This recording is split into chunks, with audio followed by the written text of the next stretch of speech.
Muchas gracias, José Manuel. Buenos días. Pues a continuación vamos a tratar de resumir, como han estado haciendo el resto de ponentes antes que yo, los trabajos que cada uno en nuestro campo hemos estado realizando sobre vehículo eléctrico, que en el caso de CESBIMAP hemos trabajado con un vehículo eléctrico para conseguir investigar, como hacemos siempre, en los aspectos de reparación del vehículo. Me gustaría poder exponer en esta media hora los trabajos que hemos hecho de investigación de vehículo, de identificación y descripción, un análisis de la tecnología empleada en la carrocería y una exposición de los elementos diferenciadores, sin profundizar tanto porque para eso hemos tenido ocasión de escuchar las palabras de Guillermo Magaz, de Mitsubishi, que conoce tanto mejor que nosotros el vehículo. Y por nuestra parte aportaremos el resumen de la investigación realizada sobre reparación, que son los crash test y los análisis de reparabilidad. Todo ello cerrando con una comparativa con otros vehículos de ese segmento y finalmente también abordando algunos otros aspectos que hemos tenido ocasión de analizar en el estudio referidos al uso, mantenimiento, incluso a la percepción que tienen los usuarios y los profesionales del vehículo.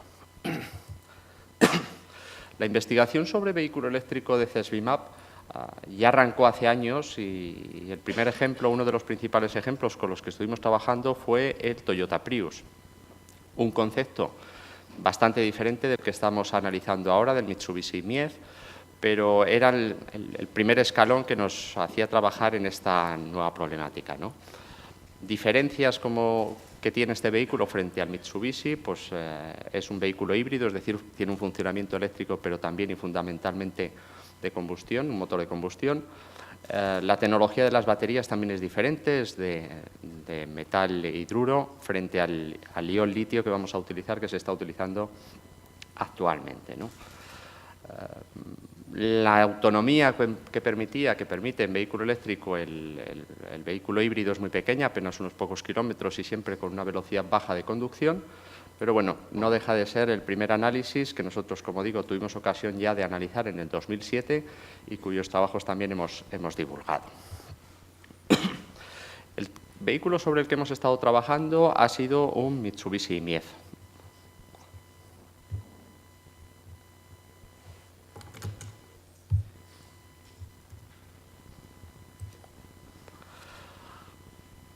Abordamos el estudio del Mitsubishi Miez en todas sus áreas, no solo carrocería, no solo mecánica, sino, y el primer ejemplo fue el área de pintura, donde también abordamos pues, temas referidos a códigos de color y en nuestro caso pues, también nos decidimos por abordarlo desde un punto de vista de la personalización, unos trabajos de investigación, en este caso no tan específicos de vehículo eléctrico, pero sí en este caso dejando nuestra marca diferenciadora en el caso del vehículo eléctrico.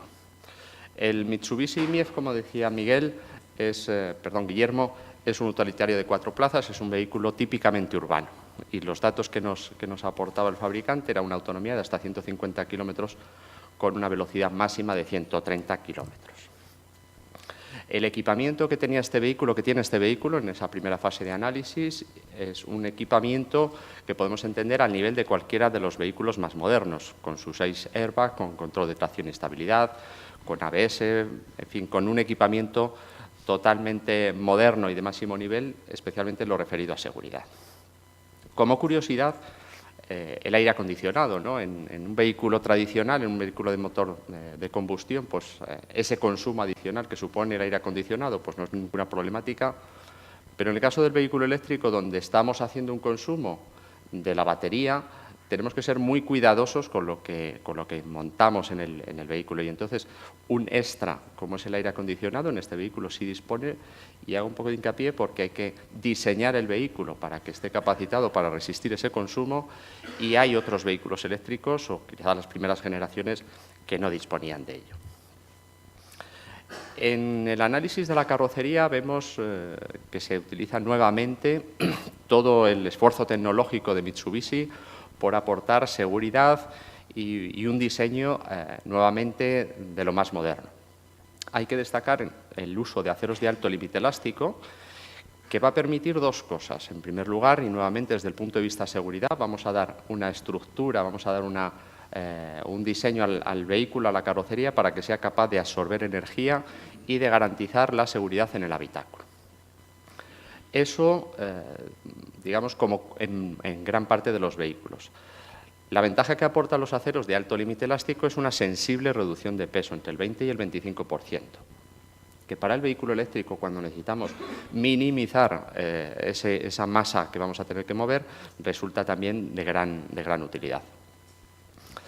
También el vehículo tiene también estos aceros de alto límite elástico en la parte del estribo, donde también van a cumplir una nueva misión, que es la de protección de las baterías de tracción, de la batería de alta tensión, que está dispuesta, que se coloca debajo del suelo del habitáculo, de tal manera que nuevamente reforcemos esa zona del habitáculo, del vehículo, para que en caso de impacto lateral, pues las baterías de alta tensión queden protegidas. Voy a pasar muy rápidamente por las siguientes transparencias de elementos diferenciadores porque, insisto, desde Mitsubishi nos han comentado esas diferencias, ¿no? Cómo pasamos de un Mitsubishi de un vehículo diseñado para un motor de combustión, al Mitsubishi i-MiEV como un vehículo de Mitsubishi, en este caso, vehículo eléctrico. Comparten, como han hecho gran parte de los constructores, comparten el diseño de carrocería y cambiamos ese tanque de combustible y ese motor térmico por unas baterías, un motor y demás dispositivos electrónicos necesarios para el control del vehículo. Grandes ventajas que aporta el uso de ese motor eléctrico trifásico, ¿de acuerdo?, ofreciendo unas prestaciones que pueden ser incluso superiores a las del equivalente, porque para una potencia máxima de 48 kilovatios, 49 en caso del vehículo eléctrico, nos encontramos con que somos capaces de doblar el par. De ahí que ese comportamiento de aceleración pues seamos capaces de reducir en más de segundo y medio. Internamente, el motor eléctrico necesita un reductor para adecuar la velocidad de giro, ¿no? Realmente no es necesario porque lo que vamos a adecuar es la velocidad de giro del motor a las necesidades de movimiento. Pero bueno, para adecuar y para optimizar ese movimiento se dispone del reductor. Una curiosidad que tiene también y una gran diferencia del vehículo eléctrico es que en nuestro caso puede girar en los dos sentidos. De hecho, constructivamente el i-MiEV sería capaz de circular tan deprisa hacia adelante como hacia atrás. El motor eléctrico, por diseño, puede hacerlo. Otra cosa es que, por seguridad, ese movimiento inverso, ¿de acuerdo?, del motor de giro al revés, pues esté limitado por seguridad a 40 km/h. Más diferencias. Trabajamos con una batería que almacena energía en corriente continua, pero el motor trabaja en corriente alterna, con lo cual necesitamos un dispositivo electrónico, ese inversor, que es el que se va a encargar de convertir la corriente continua en alterna cuando el motor esté consumiendo energía, y también hace la gestión inversa, es decir, en caso de frenada, de recuperación del motor, que pasa a funcionar como un generador, ese exceso de energía se vuelve a pasar, en este caso, de alterna a continua para almacenarla en nuestras baterías. Dispone también de un cargador convertidor, que es el que va a adecuar nuestra corriente, nuestra tensión eléctrica de la vivienda, los 220 voltios de alterna que tenemos en casa, a los 330 que necesita la batería para recargarse. Este cargador no entrará en funcionamiento cuando estemos haciendo una carga rápida, que directamente entraría en los 330, ¿no? Y también entra en funcionamiento este convertidor cuando sea necesario recargar la batería tradicional, la de plomo, la de servicio, convirtiendo los 330 voltios de la batería de alta tensión en los 12-14 de la batería de servicio. El último elemento diferenciador más significativo es la batería de alta tensión. Entonces, cuando trabajamos con esta batería es necesario, o lo primero que nos podemos plantear es qué hacer con esta batería en caso de que sea necesario hacer un trabajo. Bien, no es ninguna operación de riesgo, no es ningún problema. Vemos al operario equipado adecuadamente para proceder. En este caso vamos a hacer una desconexión de la batería, una desconexión de los compresores. Ahora estamos haciendo una comprobación de que efectivamente esa batería se ha desconectado y, por lo tanto, ya podemos empezar a manipularla para la operación que fuera necesario. En este caso, lo que va a recoger el vídeo es la bajada que hicimos de baterías en uno de los ensayos a los que sometimos el vehículo. Como se puede apreciar en la imagen, todas las conexiones de alta tensión, toda la electricidad que va de los 330 voltios de corriente continua o de corriente alterna, están indicados con cableado naranja para avisar del riesgo. Y con esa operación, con esa sencilla operación, procederíamos a la bajada de las baterías.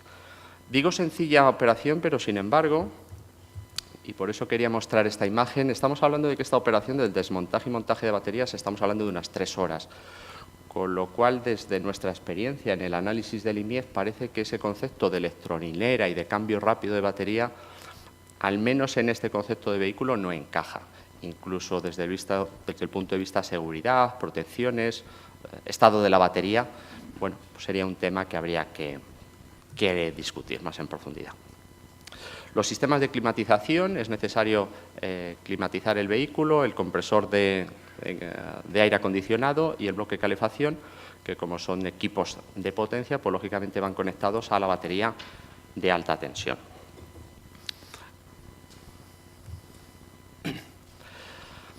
También con la batería nos ocurre un aspecto también significativo, ¿no? Nosotros cuando recargamos nuestro vehículo de corriente de combustión, pues vamos a la gasolinera, enchufamos y no es necesaria ninguna operación adicional, ¿no? Pero cuando hablamos de vehículo eléctrico, una dificultad, una característica que vamos a tener es que la electricidad produce calor. Y si queremos cargar rápidamente nuestro vehículo y le metemos tensiones, le metemos intensidades de 16 amperios, el efecto que se produce es calor.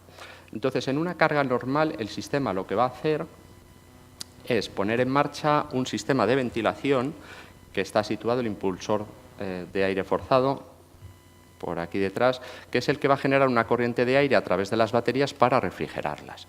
Si eso no fuese suficiente, entonces actuará el sistema de refrigeración líquida que decía Guillermo, que es el sistema de refrigeración a través de agua que refrigeraría baterías, motor, inversor, en este caso centrados en las baterías que son las que estamos recargando, ¿no? Es más, si quisiéramos hacer una carga rápida donde pasamos no de 16 amperios, sino a unas intensidades mucho más grandes y queremos concentrar esa carga energética en menos tiempo, lógicamente lo que se va a producir por un efecto eléctrico es mayor calor. Entonces, además de esas dos medidas del impulsor de aire y de la refrigeración líquida, podría incluso entrar el sistema de climatización, de tal manera que el aire, en vez de en este caso dirigirse hacia el habitáculo, lo que hace el sistema es dirigirlo por esta entrada inferior, ¿de acuerdo? De tal manera que el aire que iba a refrigerar las baterías no sería un aire normal, no sería el aire a temperatura ambiente, sino que sería climatizado, de tal manera que siempre aseguremos que las baterías se encuentren por debajo de 50 grados. Incluso llegado a esa temperatura, si no se cumpliesen esas circunstancias, pues la carga se detendría. Desde el punto de vista de seguridad parece, bueno, estamos hablando de alta tensión, 330 voltios en corriente continua, que es una temperatura importante, ¿no? Pero al final, bueno, tenemos la suerte de que las medidas que hay que tomar de seguridad pues no son exageradas. Vemos al operario trabajando y lo que vamos a hacer es, para evitarnos esos riesgos, proceder a la desconexión de la batería. Entonces, en primer lugar, lo que sí debemos hacer es la desconexión tradicional y normal de esa batería de servicio y seguidamente vamos a desconectar la batería de alta tensión. Ese dispositivo, ese shunt, que es el que desconecta las baterías de alta tensión, se encuentra debajo del asiento del conductor. Con esa sencilla operación hemos dividido la batería en dos trozos y además hemos conseguido aislarla del resto del vehículo, de tal manera que nuevamente garantizamos la seguridad en caso de que sea necesario trabajar sobre el vehículo. ¿Qué es lo que hemos hecho con nuestro vehículo después de conocer toda esa información del vehículo? Pues donde realmente nosotros podemos aportar algo es en el crash test. Los ensayos de crash test que nosotros realizamos son ensayos a velocidad controlada, de baja velocidad, a 15 km por hora, ¿no? Vemos aquí todos los preparativos que hay que llevar a cabo para ese ensayo. Un equipo multidisciplinar, donde interviene el departamento de carrocería, electromecánica, soporte multimedia.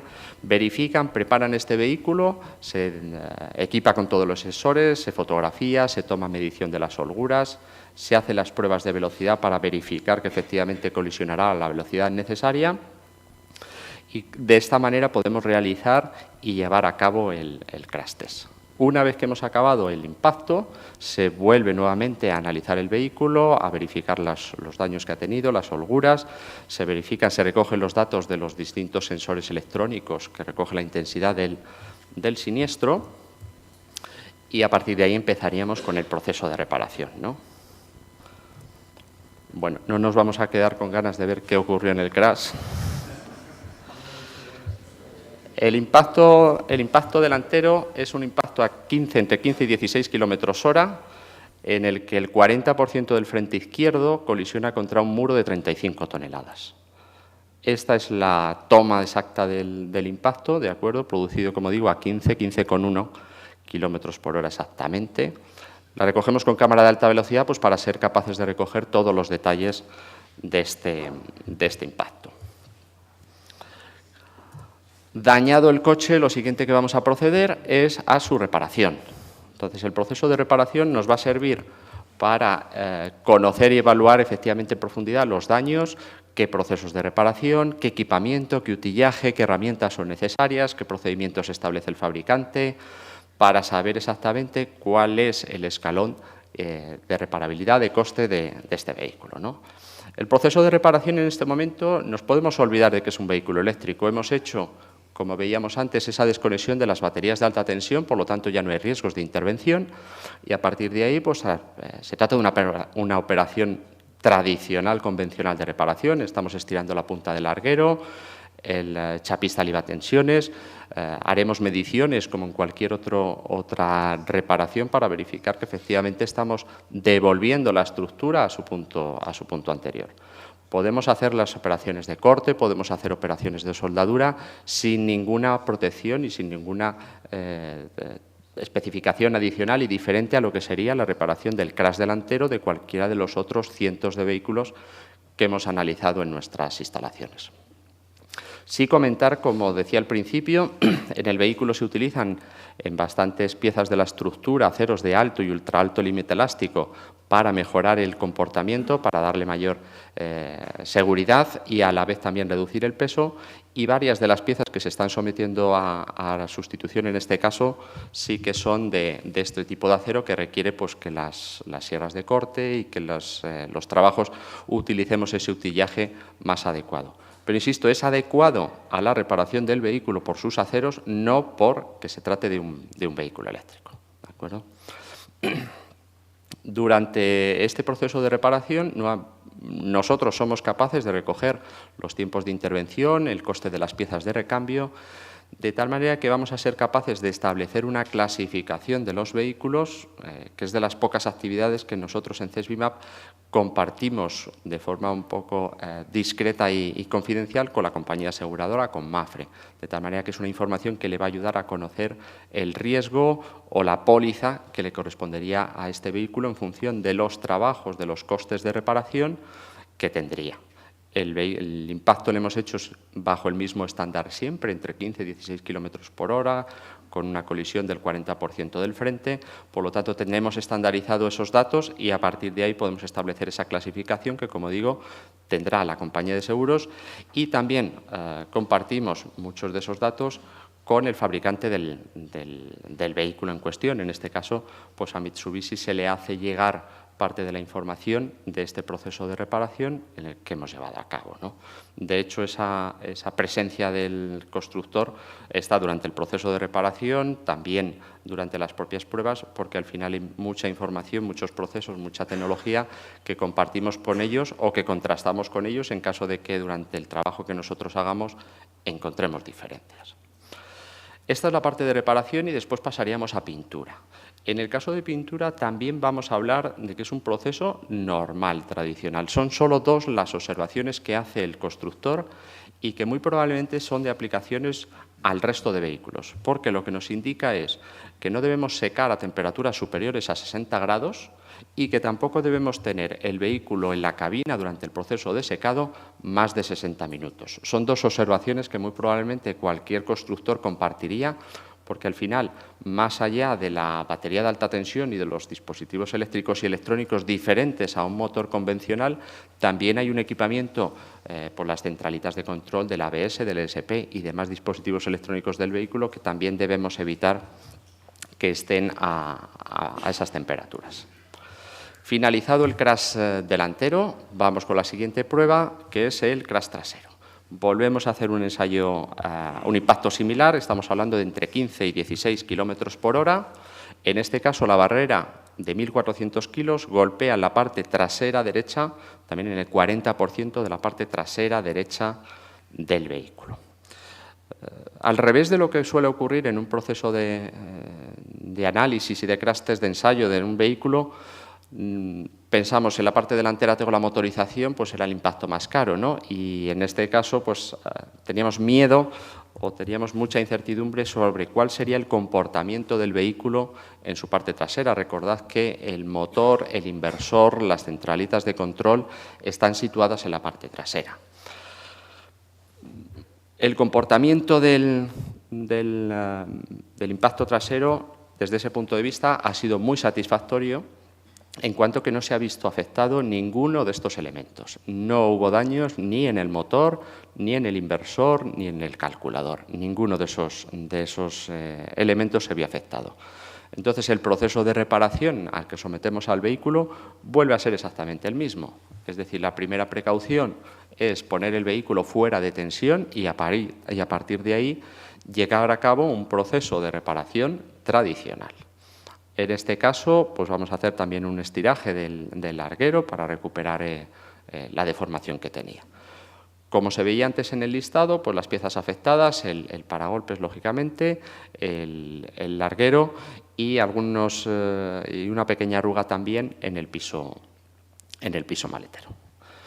Durante el proceso de reparación, como estamos viendo y como hemos visto en el proceso de reparación del golpe delantero, en este caso el chapista puede trabajar y puede estar utilizando la misma herramienta que en cualquier reparación. Esta quizás sí es una curiosidad que suponemos que será para facilitar el acceso a la hora de poder conformar el larguero, esa pequeña ventana que permite acceder y facilita la conformación del larguero por parte del chapista. Acabado el estiraje, pues seguimos con la conformación del larguero y se prepara para hacer. Esa es la pequeña arruga que comentaba, que también surgió, que apareció en el piso maletero. Utilizamos, como veis, todos los productos, todas las herramientas que son habituales en un proceso de reparación. Puesto que la diferencia que estaba en la parte de vehículo eléctrico, hemos desconectado baterías, eliminamos en este caso por el trabajo, se decidió bajar los elementos, la parte mecánica, ¿de acuerdo?, para facilitar el proceso de reparación y poder trabajar de una forma mucho más accesible. El trabajo de pintado, como dije, no tiene ninguna diferencia a lo que es un trabajo habitual de pintura y, por lo tanto, pues desde ese punto de vista no hemos encontrado grandes diferencias. La comparativa que llevamos a cabo con el segmento, abordamos o comparamos lo que son los tiempos de reparación, sean de sustitución, desmontaje o reparación de piezas. Analizamos también los costes del recambio y hacemos una comparativa, por supuesto, pues con vehículos del segmento, ¿no? Uno de los vehículos con los que hemos comparado ha sido el Smart, ya que tanto el IMIEF como el Smart son vehículos de dimensiones y de propulsión similares, ¿de acuerdo? Y luego otros vehículos con los que hemos establecido también comparativa, más tradicionales, como son el Citroën C2 y el Toyota Yaris. Y en cuanto a los costes finales de reparación, los resultados que hemos obtenido sitúan al Toyota Yaris, al Mitsubishi IMIEF, al nivel y dentro de lo que podríamos entender que está en el estándar, en la media de estos otros vehículos con lo que le hemos comparado. Acabada esa parte de investigación, esa parte de reparación en la que hemos abordado, como digo, el golpe delantero, el golpe trasero, el análisis y el conocimiento de los elementos diferenciadores o distintos frente a un vehículo tradicional, también hemos pasado a la parte de uso y mantenimiento. Hemos conducido el vehículo para realizar distintas pruebas y para ver el comportamiento que tiene, ¿no? Hemos llevado a cabo distintas pruebas circulando por carretera nacional, donde tenemos una limitación de un máximo de 100 km/h, donde además hemos hecho pues, un trazado, digamos, sinuoso, con subidas, con bajadas, con un puerto. Pues en ese caso nuestra autonomía estaba en los 93, bueno, el recorrido que hicimos fue de 93 km/h, perdón, restando todavía una autonomía de un 12,5%. Otra de las pruebas que hemos hecho, otra de las conducciones, en este caso vamos a autovía, nos coincidió con la limitación de los 110 km/h, con lo cual no abordamos mucho más allá la velocidad.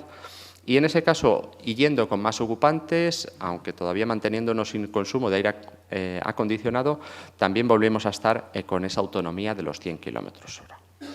Ahora, realmente donde vamos a encontrar cuál es el comportamiento del vehículo es en el trazado urbano. Este es el diseño, esta es la concepción del vehículo, ¿no?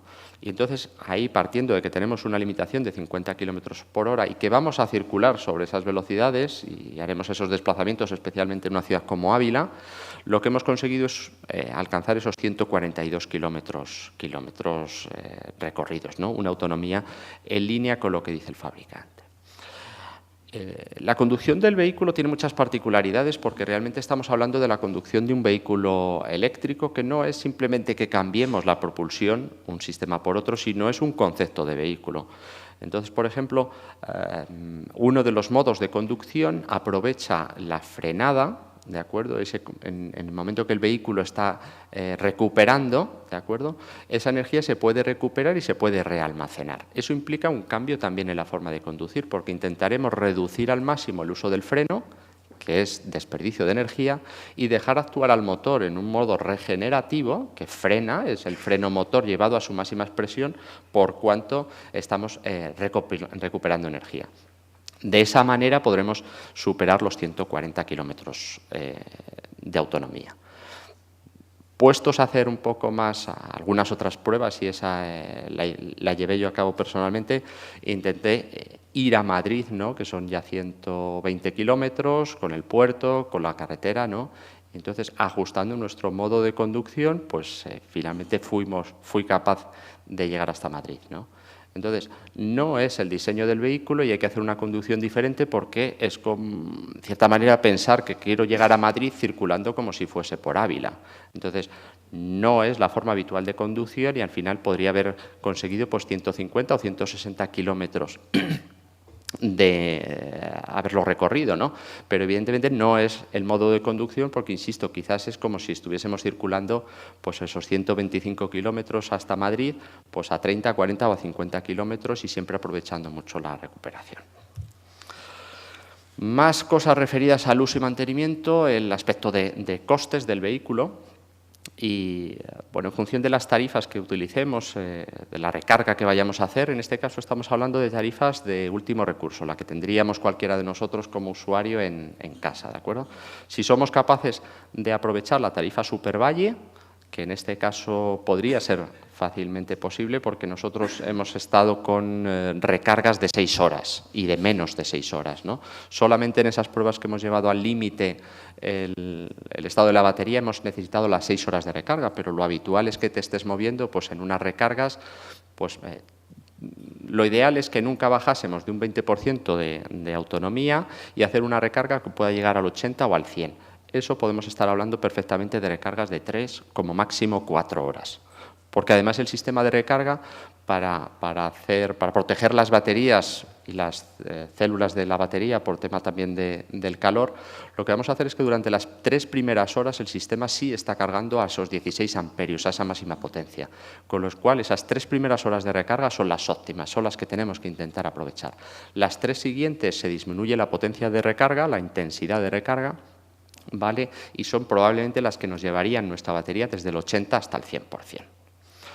Entonces, estos datos sitúan efectivamente el consumo del vehículo pues, en unos valores muy inferiores a los de un vehículo de combustión, que podríamos estar pues, entre los 5 o 7, depende con el vehículo que quisiéramos comparar. Y por mi parte no queda mucho más que contar. Quiero aprovechar la exposición para agradecer el trabajo realizado, destacar el trabajo realizado por CESBIMAP en esta investigación y especialmente de las 4 personas, de los ingenieros y los técnicos que han llevado a cabo el trabajo, a Noé, a Rubén, a Pablo y a Roberto, que son los que aparecían en las fotografías y los que han hecho este trabajo. Muchas gracias.